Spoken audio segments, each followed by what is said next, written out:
The moment that I can remember that I decided that this isn't happening here, this stops with me, was when I knew I had to protect my kids from my father.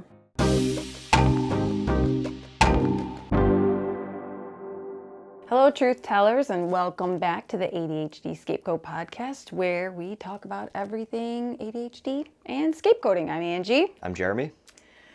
My purpose in doing this podcast is to share what it's like to be an ADHD scapegoat, to help others who have gone through a similar experience. I'll be sharing my story, and part of that story is also how I work through my healing. And today, we're going to discuss what it means to be a cycle breaker. What's a cycle breaker, Ange? We'll get to that. Oh, okay. Jump the gun. Well, there's generational trauma passed down, and you being the person in your whatever part of your family that decides to stop the harmful pattern of behavior is a cycle breaker. So, there's tons of studies talking about how, unconsciously we carry generational trauma from grandparents and where they have unhealed trauma. Then it's passed down to our parents, where their unhealed trauma is passed down to us, and we automatically experience depression, anxiety, all sorts of different symptoms, and it's actually from those unhealed wounds of generations before us. Got it. I'm now an expert on cycle breaking. Thank you. So my parents continue abusive patterns and harmful behaviors they learned from their own families, rather than self-reflecting on how their wounds are showing up and also protecting their own kids from harm. So recognizing this made me decide it stops with me. Right? My kids will not be harmed because I wasn't able to heal.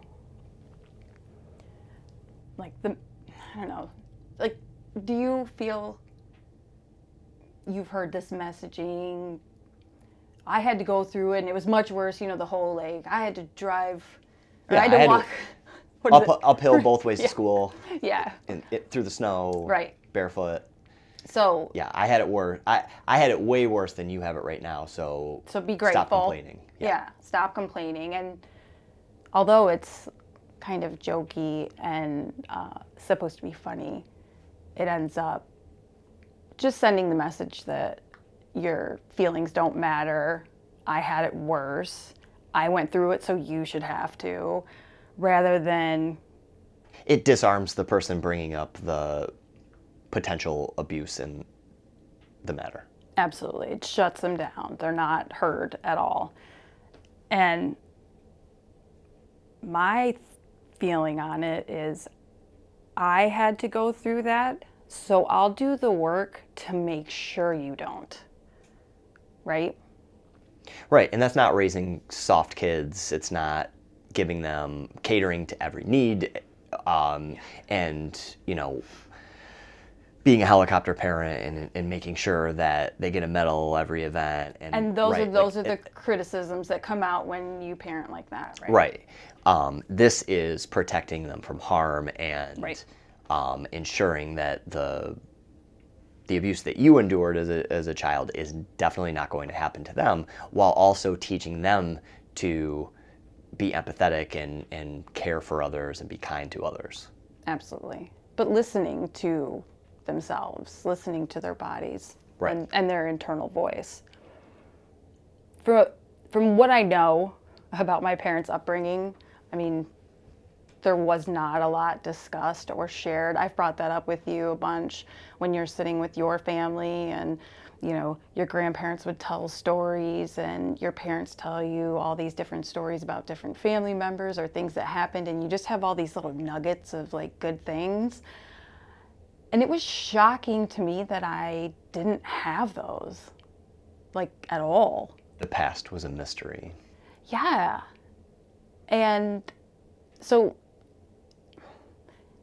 it felt like it was a secret, even if maybe it wasn't. It just wasn't talked about. It wasn't shared. But the little that I know, and I'm researched more, but they both experienced trauma and they both handled it very differently. So my father's trauma made him believe he's no good. Everyone's out to get him. So he needs to control and belittle and overpower everyone to make him feel important, like he matters. My mother's trauma made her completely conflict avoidant and people please in order to not experience the grief of losing someone that she's attached to. And I have empathy for everything they went through, and I understand. You've told them that to their face. Right. To their faces. Right. You said, I'm so sorry that happened to you. I wish that wasn't your experience. Do you want to talk about it? You've opened it up for conversations. Right. And allow them to heal. And it makes a lot of sense as to how they're still behaving now.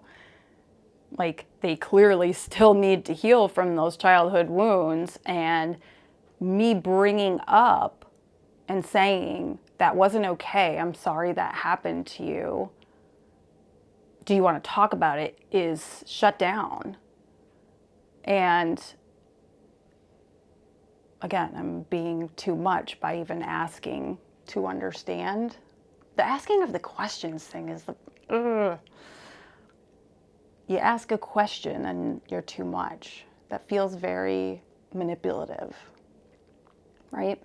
Right. Well, I mean, when someone doesn't want to reveal a secret Right. or, from their past, they need to make you the problem. They need to scapegoat you so that they can avoid discussing the issue. Right. And like I said, after going down I went down like an ADHD rabbit hole like 2 Christmases ago, where I was researching not only generational trauma, but I did some genealogy work did my family trees, and realized that my grandparents on both sides had trauma. My paternal grandmother had an unbelievably traumatic life. I will talk more about this in a later episode, but it's completely heartbreaking. Interesting if it wasn't someone I love and cared about, So, but to me, cycle breaking wasn't really a conscious choice, because I've kind of been calling out abuse my whole life and then been scapegoated because of it, so why stop now? But I've taken on like the conscious challenge of becoming a cycle healer, or a cycle. Can I change it? You can edit that, right? Sure. We'll just I'm going to leave all this. The challenge of becoming a cycle breaker to heal what I didn't break, so that my kids don't have to suffer the way I did. Right. I want to make an observation here too, because you talked about the experiences of your parents when they were growing up. You mentioned that your mom she avoids conflict, is a people pleaser. I relate with that. Okay. Right? I'm a people pleaser. We've talked about that before. Right. At length, off camera and mic. And what I found through through our discussions, through your guidance, through my own education, it feels so much better to take on the conflict head on and have that little bit of discomfort in that moment, or perhaps it's an extended period of time, but getting into that discomfort, not just going with the flow and sacrificing your own needs and wants, but taking on that conflict head on, getting to the root of the problem, and then healing or solving it it's so much more rewarding. Well, you're not carrying resentment. You're not carrying this. It's a disconnect. When you're not sharing your needs, you're not allowing your partner or your friend or your family member to get to know you. You're closed off. So like, they don't know how to connect fully to you when they don't know what you need. And yeah, there can be compromise, but conflict doesn't mean like a knockdown, drag out fight. But I think that's why people turn conflict avoidant, because that's what conflict looked like to them. Right. Yeah. If you don't really have an experience, there was always an abandonment, a disconnect, a really emotional downfall, instead of a constructive conflict where you're actually understanding each other more and coming together and growing from it. Right. Because when you bury it, when you sweep it under the rug, just to ensure that the other person is happy, they got what they wanted, you didn't get anything that you wanted, and now you resent that other person because you see like, oh, I gave you everything you wanted, and now you're still, it's going to come up again. Right. Without a doubt. It's not, you didn't solve any problems. All you did was push it a little further down the road so that you could deal with it later. And by dealing with it later, you really mean I'll find another way to avoid it. Or you just make it becomes so big because you don't hit the problem early that there's no repair. That's why everyone should read the children's book, Ruby Has a Worry. Oh, right? Yeah. Is that what it's called? Yeah, Ruby Has a Worry. That's a really good one. Yeah, I mean, we've read it several times to both of our kids, and it's exactly what you just described. Ruby has a worry. It's manifested as like a cloud of dust, and it follows her around, and it gets bigger and bigger and bigger until it's so heavy she can't even carry it, and then she just wants to hide in her room. Right. Talking about is the only thing that makes it go away. It shrinks it. It makes it disappear. Everyone should read it. It's really good. It is. I was so glad we found that book. But yeah, fantastic. But I mean, yeah, exactly. I don't think that's where your conflict avoidance stems from, but I think that's where hers might stem from, especially in her relationship with my father. It was his way or the highway. And he made your life miserable. He would talk at you and belittle you and make you feel horrible. So all of us want to avoid someone doing that to us day in and day out. So I understand her wanting to avoid that conflict, right? Same, yes. Back to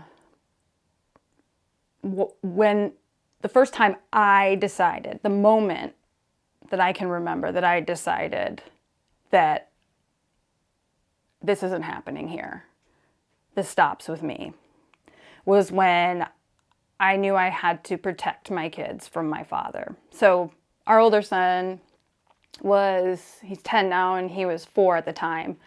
And he had pre-K for like a few hours in the morning, and I was working from home, doing my Stella and Dot, and he came up, like, I don't know if it was one day a week or something like that. He would come up every so often to help me with him so that I could Your dad would come up Yes, to help with our older son. Yeah, to so I could get some work done. And they were out on the trampoline, and I was in my office, and all of a sudden I hear him screaming, our son screaming, and Mom! So I run to the back door, I open it, and he says, he won't stop jumping, and I hurt my foot. And I was like, huh? And he said, I told him to stop, and he won't. And my dad responded by saying, you didn't hurt your foot, stop whining about nothing. And he was saying it in a really like, I mean, this is kind of how he always does when he's like mocking you, but he said it in a way where it was just like this, he's 4, and I don't know, my dad was like 64 or something like, and it was just like, what? Are you seriously talking to a 4-year-old like that? So I was in shock, although I don't really know if it was shock or I had like a momentary flashback of the exact feelings I had when I was a kid and I expressed any emotion. But I just said, enough, get in the house. So I went and got my son. I told my dad that I was going to check his foot, try to get him down for a nap, and then I would talk to my dad when he was down for his nap. When I came downstairs, I just told him, you will not treat my kids the way you treated me when I was a kid. I don't care if he's faking the injury or not. He is 4 years old. He trusted you and I trusted you to watch him. And that's how you're going to treat him? By mocking him and telling him he's not hurt and keep doing something that he's asking you to stop doing? Like, what is wrong with you? I was like, my feelings were always too much. You treated me like this my whole life. Angie Weiner. I was constantly made fun of for having feelings or expressing them, and I will not let that happen to my kids. I said, if you ever want to be able to spend time with your grandkids, I need to be able to trust you. And after seeing that I can't, like I'm supposed to be in here doing work, and instead I'm breaking up a fight that you're having with my 4-year-old. Like, we sat there and had a longer conversation about how he treated me, and he seemed receptive in the moment, which always gave me like this little bit of hope that I could actually help him see me, right? I told him that he made me believe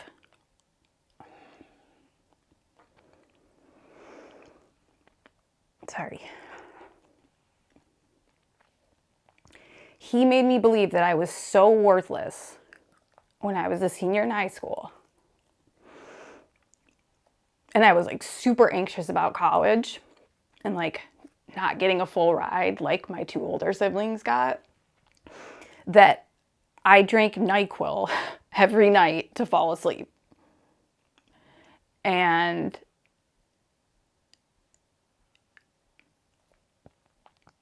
I told him that how I tried to, control things wherever I could because I had so little control. So I developed OCD. I became bulimic my freshman year of college because I did not know how to control any of my feelings or emotions. And I also was not yet diagnosed at that time. So I wasn't getting the support for my ADHD. But I'm telling him all of this, being really vulnerable and explaining how he made me feel. And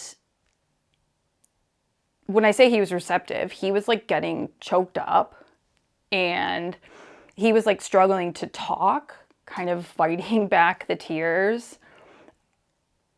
And I thought, maybe he feels regret around how he treated me. I've never expressed these things. I expressed things right before our wedding. that's another story for another day. But I did express that, but I never had told him these things about my coping because of the harm that I was receiving from him. And when he ended up telling me as we were right by my back door, through his like holding back tears, he was like, I was told I was a piece of shit every day. And he like paused, to which I quickly interjected, and that wasn't okay, Dad. And then he continued as he walked out the door so I could have no response. I think I turned out okay. And then slammed the door and left. Like,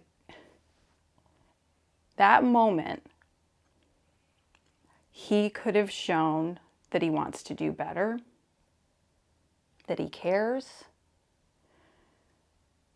But instead, he told me he's okay with who he is. I didn't know he was told he was a piece of shit every day before that. And I immediately, and even after the way he treated my son, the way he's always treated me, he tells me that, and I say, and that's not okay that you were treated like that. Like, what do I do with that? And I don't even know how, because I've only been no contact for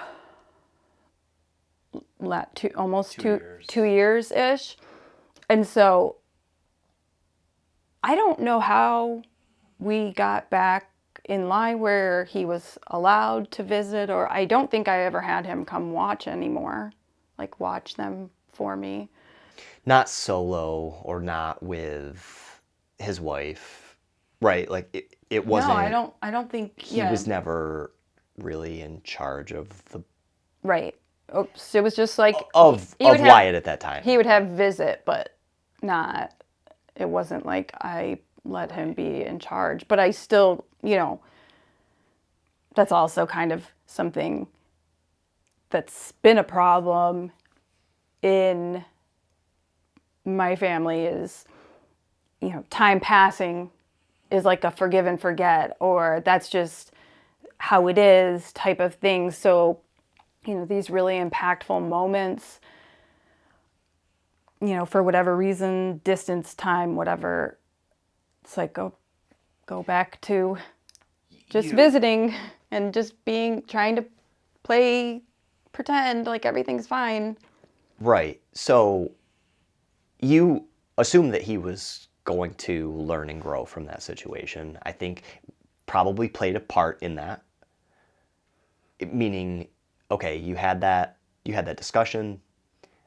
Time has passed. He knows I know, and he knows that won't happen again, even though it might. But that's also how you were raised.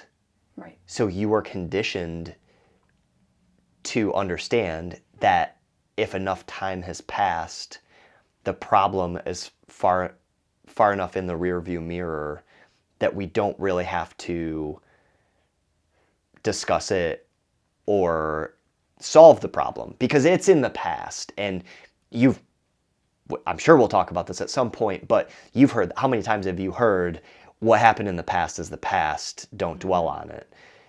Even though that's where all of the trauma stems from. Right. And is crucial to understand in your healing process. You're repeatedly told what's past is past. Stop bringing up old right. Which is why they're not healing, because they refuse to look at the past and what's causing their trauma. Right. And what's causing them to behave in these ways. So there was even in your dad's trauma, him not wanting to talk about the past. That's conflict avoidance as well, right? Yeah. Because it is, yeah. That's in the past. We don't have to. But but that's I think why are you talking about that? That's in the past. Get over it is more of a manipulation control tactic. Because when we look at the past and we hold him accountable, you can't do that. That's a no-go. He cannot take accountability. He cannot say he made a mistake. And if he made a mistake, then he is a terrible person and a terrible father and all of that. But that's not the reality. You make a mistake, you make a mistake. You own it, you learn from it, and you do better. But that's not how he thinks. He cannot admit he made a mistake. Right. So, in deciding to make this change and becoming this cycle breaker in my family, I took like 4 steps to work through it. The first one's awareness. The second one is healing work, which is always ongoing. Growth practice, always ongoing. And now sharing. So in my awareness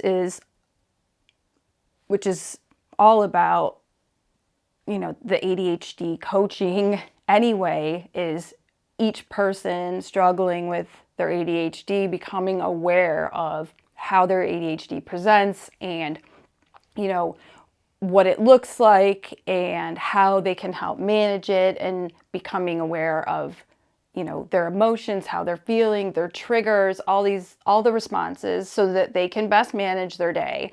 And that's the same with gaining this awareness around abuse. You understand and educate yourself on what abuse looks like, because there's a lot of, how was your life before trauma? Or, what does it look like? But when you've literally grown up, you were born into this toxic family unit, and that's all you knew. That was your normal. So there isn't a normal versus trauma. It's like realizing I didn't have, and I don't even love the word normal, healthy, I prefer, but healthy versus abusive. And I think a lot of people stay away from the term abusive because I don't want to admit that my family was abusive, or that sounds too harsh. I know people have had it worse.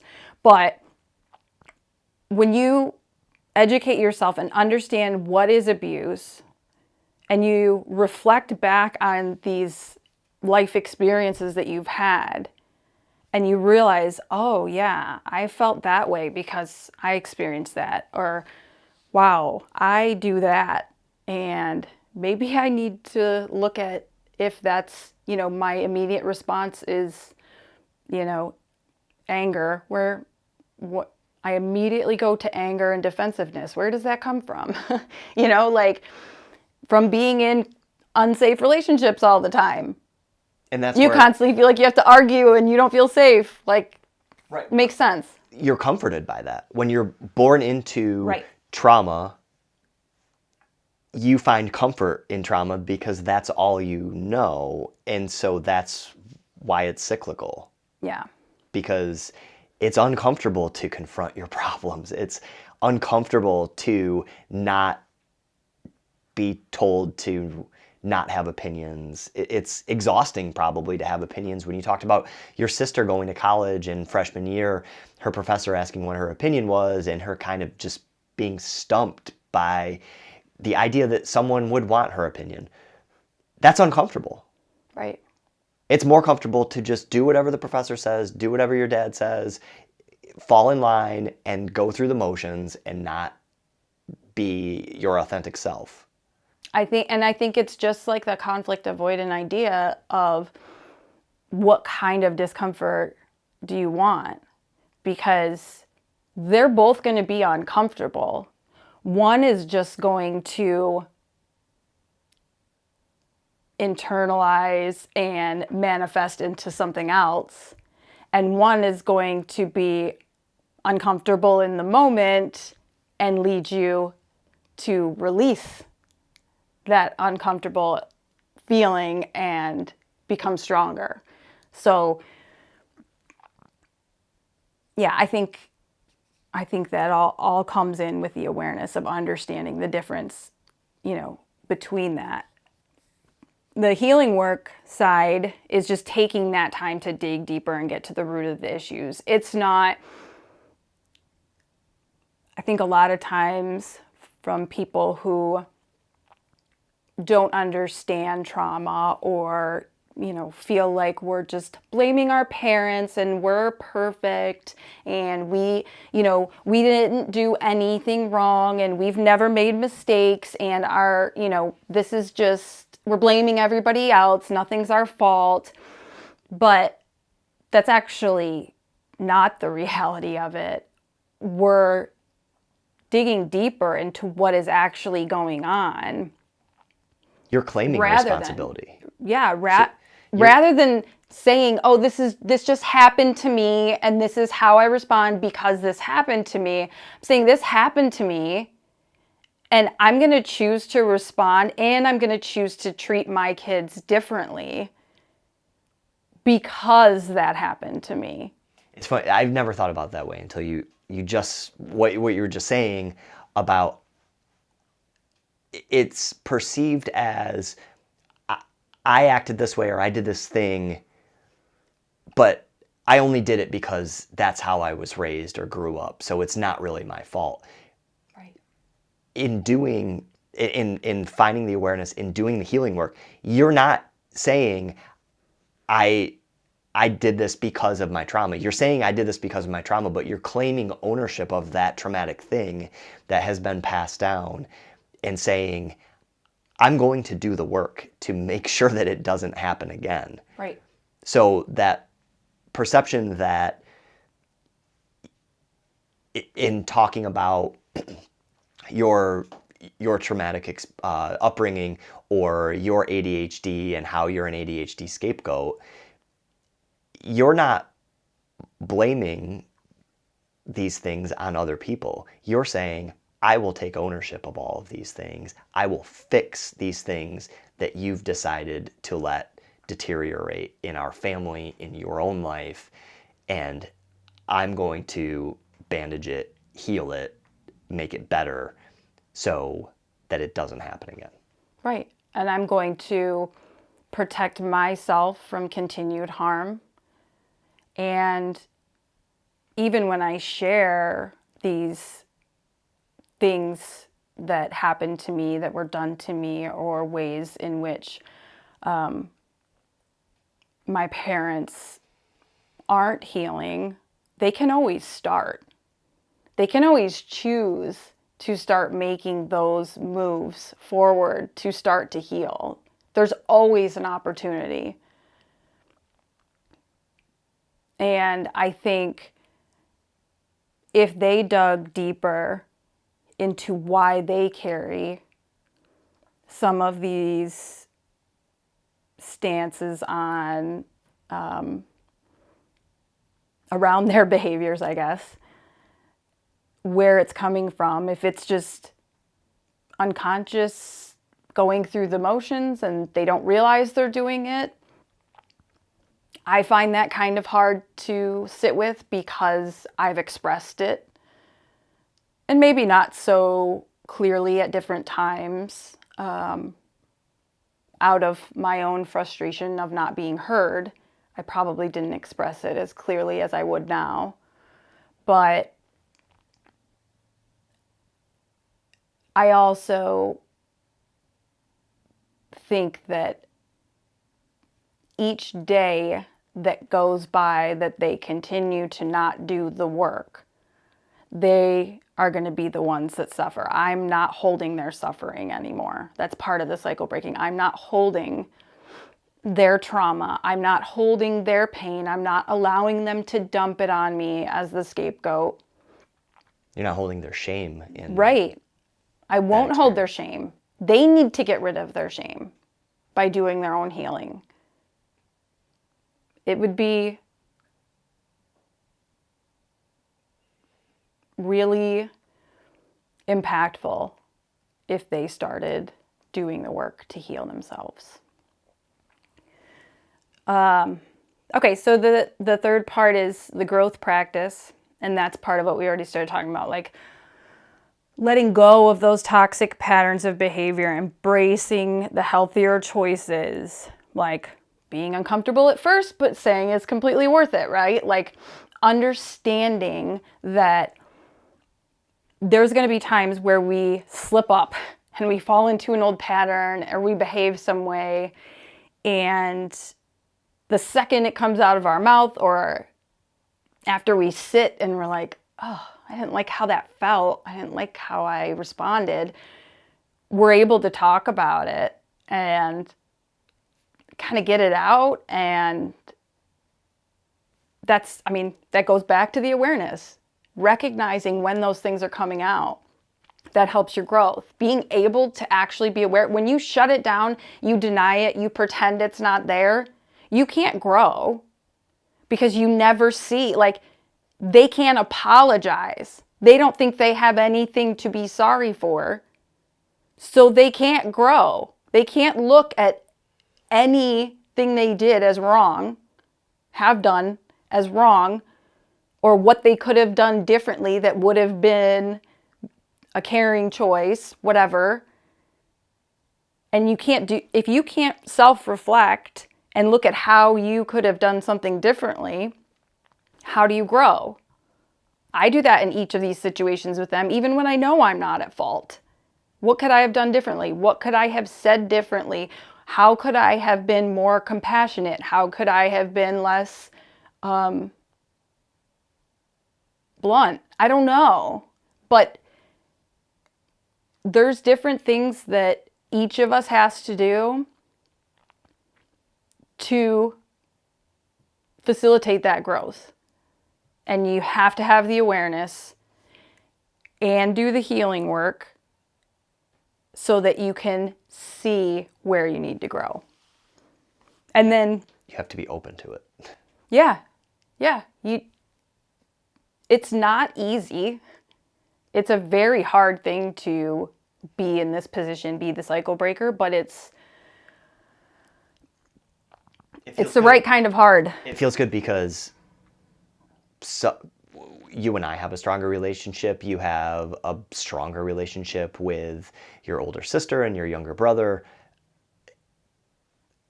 I mean, those things alone are worth the temporary discomfort. Right. You have a great relationship with your kids. You're a great model for them. You're a great role model for them. We are. Thank you. Well, and the last part is sharing, which is what we're doing here now. And I want my healing work to help others. My experiences of abuse and abandonment in a dysfunctional family system as the scapegoat, I hope it gives purpose and connection and validation to those who are struggling with this too. Because I know I'm not quiet. I talk a lot, but I've been quiet going through this process since disconnecting from my dysfunctional family. I've been really quiet because first it was essential, because when I was speaking out and speaking the truth, no one else could see it because of their conditioning. So I needed to step back and be silent so they could see it for themselves. And then I've also been going through a lot of grief, which we'll talk about in a couple episodes, around this healing. And I felt to share too early wouldn't be conducive for my healing, or probably wouldn't be that helpful. So sharing now feels kind of like a full circle of breaking this cycle. But like I said, once you start sharing and connecting your authentic self, you connect with people who are aligned with you and who get it and who understand. So you open yourself up to these connections that I never could have expected. So you being a cycle breaker in your family has had a snowball effect and positively impacted your siblings and allowed them to be cycle breakers within their own families, right? And probably reflect on some of the things that were doing in their family and say, oh, that doesn't feel good. That's why it didn't feel good. Right. Or even see the positives that they were doing, right. and see, oh, you know what? Because of these conversations we've had, because of my awareness, because of my growth, I'm able to see that all along I've been doing these things that I never would have gotten in my family growing up. And it's made them feel really good about themselves and feel proud for those things that they have done, prior to all of this. So you being a cycle breaker has had a positive impact on, it may feel like a small circle right now, but it's had a positive impact on more than a handful of people and been the catalyst for positive change and improvement in friendships, family, and it's just been fantastic. Thank you. I'm not good at taking compliments. I'm very uncomfortable with compliments. Thank you. That's what I hope to do. I think you're doing it. When I'm saying breaking the cycle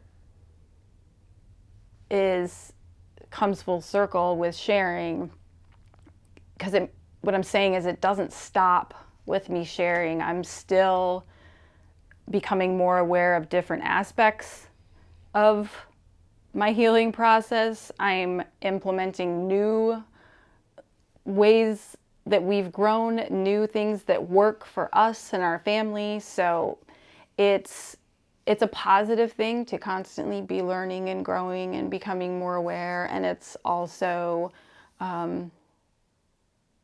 it's rewarding and it's not easy. So our question for today is, if you are in a dysfunctional family and see patterns of abusive behavior, how can you break the cycle and become the parent you wish you'd had? Till next time. Bye, guys.